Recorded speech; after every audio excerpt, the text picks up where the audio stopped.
Mahiwaga nga mati papakalo! Eto na mga kabarangay. Noong unang panahon, Papa Jepoy, noong nilikha pa lamang ang kalikasan, ang mga hayop at mga halaman ay kakaunti pa lamang. Ang ilan ay hindi pa nabibigyan ng pangalan noon. Ang hangin ay napakalinis, presko. Ngayon din ang tubig sa mga ilog, lawa, luok at karagatan. Bugaw ang kulay ng langit at wala pang mga ulap na gumagawa ng ulan. Ang lupa sa mundo ay isa lamang isla at mistulang isang nunal mula sa kalawakan. Isa sa mga nilikha ni Bathala ay si Bugso. Lahat ng kailangan niya ay ibinibigay ni Bathala. Binigyan siya nito ng napakalaking palasyo. Minsan ay Gano'ng kalaki yung palasyo? Ilang square meter? 50 square meters. Studio type. Hindi umasenso na 1 bedroom yun. One bedroom. Kasi ang studio type 21 lang. Anong sabi ni Bathala? RFO na yan? Ha? RFO? Hindi pa nga ay pre-selling.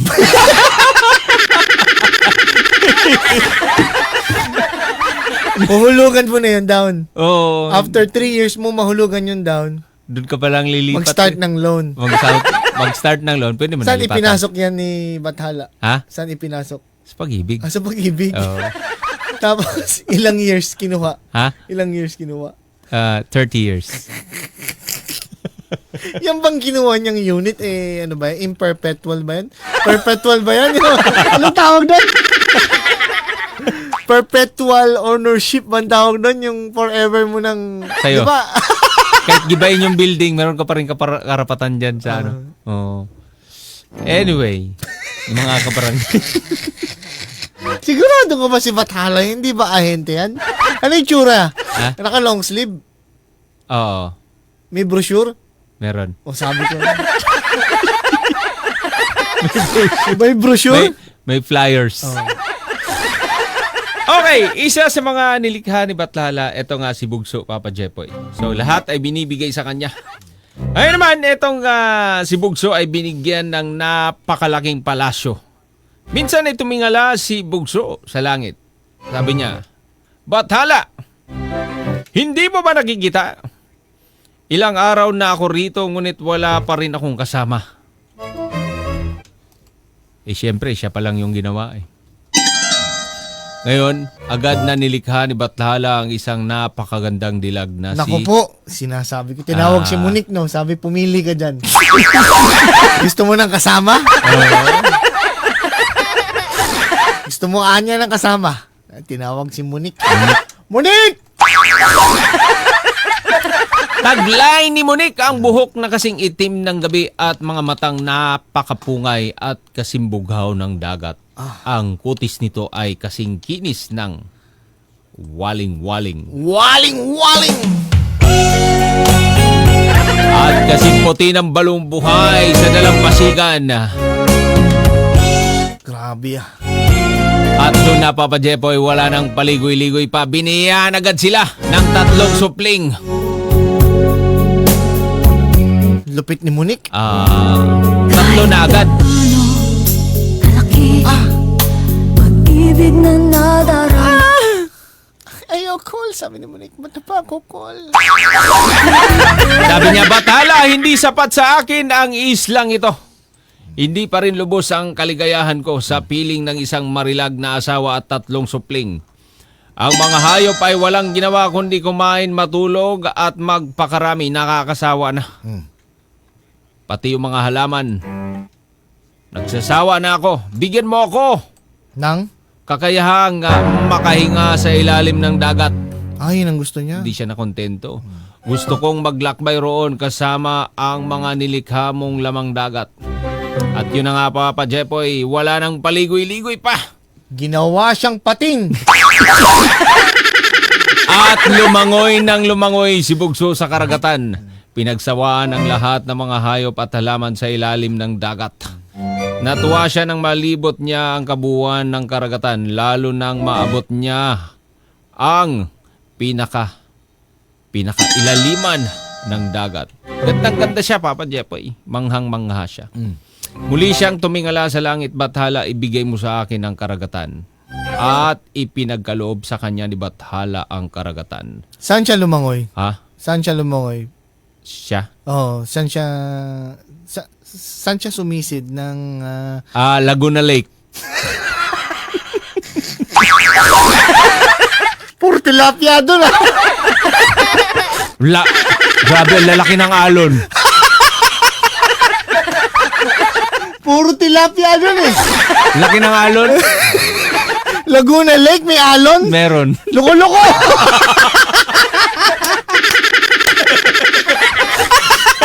Hindi nga nagalaw yun eh. Hindi ba nagalaw yun?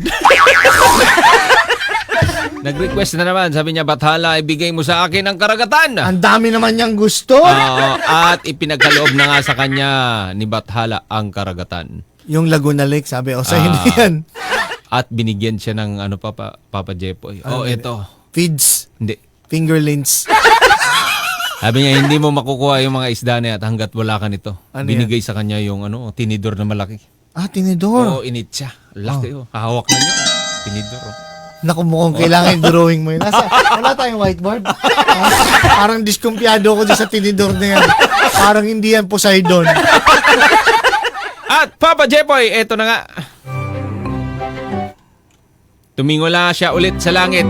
Bathala, ilagay mo sa aking palasyo. Sa pinakatuktok, yung palasyo daw niya, kailangan ilagay dun sa pinakatuktok ng bundok.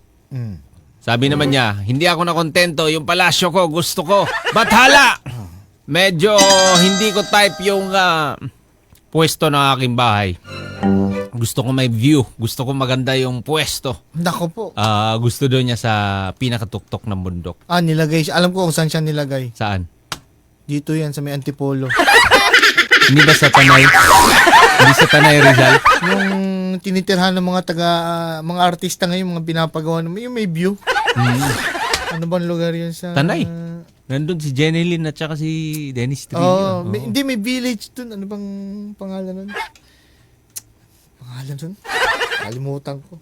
Sa Antipolo yun. Green Village ba yan? Green Or Teachers Village? Teachers Village. Dito lang yan eh.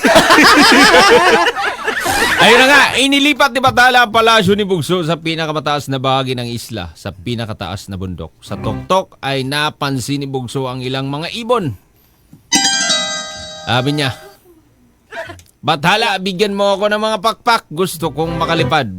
So gusto naman niya ngayon maging ibon. Maging ibon. At natupad na nga ang kanyang hiling, Papa Jepoy. Binigyan agad siya ng pakpak. Lumipad ng lumipad si Bugso gamit ang kanyang bagong pakpak. Hindi siya nagsawang lumipad sa himpapawid. Pilit na inaabot niya ang kalangitan, ngunit hindi niya maabot. Parang nagcha-challenge siya, Papa Jepoy. Hanggang siya ay napagod at bumagsak na lamang sa lupa. Sabi niya, Bathala, napakasarap lumipad pero hindi ko marating ang dulo ng kalangitan. Pwede ba? Bathala, ibigay mo sa akin ang kalangitan. Ay! Yun yung iniling niya. At ang sagot ni Bathala, lahat ng hiniling mo ay akin nang ibinigay. Ikaw ay nilikha ko lamang at wala kang karapatan angkinin pati ang aking tirahan. Pero lahat naman ng hinihiling ko ay pinagkaloob mo sa akin. Bakit hindi mo maibibigay sa akin ang kalangitan? Ang sabi ni Bugso. Isa kang nilalang na hindi marunong makontento at walang kaligayahan, kaya pagbibigyan kita, Bugso. Mula ngayon, sa'yo na mga pakpak na yan. Tama ang iyong tinuran, mahal kong Bathala. Huwag mong babawiin sa akin ang mga pakpak na ito hanggat hindi ko nararating ang kalangitan. Gusto kitang abutin. Ano ba ang meron dyan sa langit na yan? Kung gayon, kita'y papipiliin. Ang kalangitan o ang lahat ng iyong hiniling at ang aking ipinagkaloob. At ang sagot Anong sagot niya? ni Bugso, siyempre pipiliin ko ang langit. Kung gayon, hinahamon kita. Ikaw ngayon ang maghanap sa kalangitan, iyong hinihiling. Siya pala yung hahanap nun. Hinanap niya ngayon. Hinahanap niya. Mm. At hindi pa natapos si Bathala ang kanyang sasabihin nang biglang ibinuka ni Bugso ang kanyang malalapad na pakpak. Lumipad na siya, Papa Jepoy, nang lumipad. Pinagmasdan lamang ni Bathala ang paglipad ni Bugso. Habang ito ay papalayo ng papalayo, nakita niya kung paano ito lumipad pataas sa kalawakan na tila gustong abutin, sakupin at yakapin ng langit. At yun na nga, Papa Jepoy, pilit man niyang inaabot ng langit. Araw-araw siyang bumabiyahe, Papa Jepoy. Pero hindi talaga niya maabot.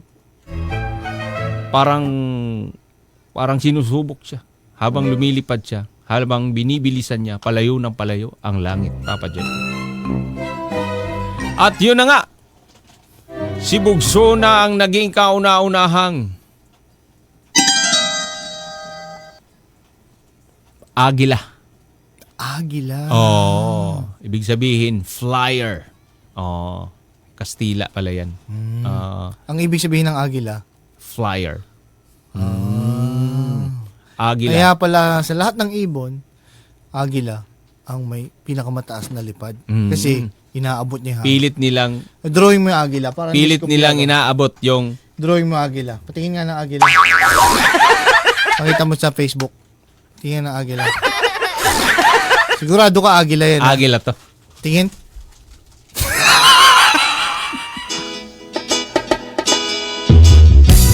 Barangay LS 97.1. 97.1. Forever. Number 1.